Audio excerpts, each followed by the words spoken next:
In a world where resources are becoming more limited and waste is growing faster than ever, the question is no longer just how to make money, but how to make it responsibly. Cable wire recycling is more than just a business. It is a bridge between sustainability and profitability. Every discarded cable holds hidden value. Beneath the plastic insulation lies copper, one of the most essential and reusable materials in modern industry. Yet, millions of tons of wire waste are still improperly handled, leading to environmental damage and lost economic potential. By starting a cable wire recycling business, you are not only tapping into a high-demand, high-return market, you are also contributing to a cleaner, more sustainable future.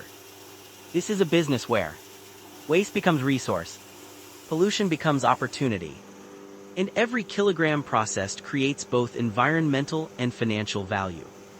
With the right equipment and process, copper recovery rates can be maximized, operational efficiency improved, and profits significantly increased, all while reducing the burden on natural mining. The future belongs to those who can see value where others see waste.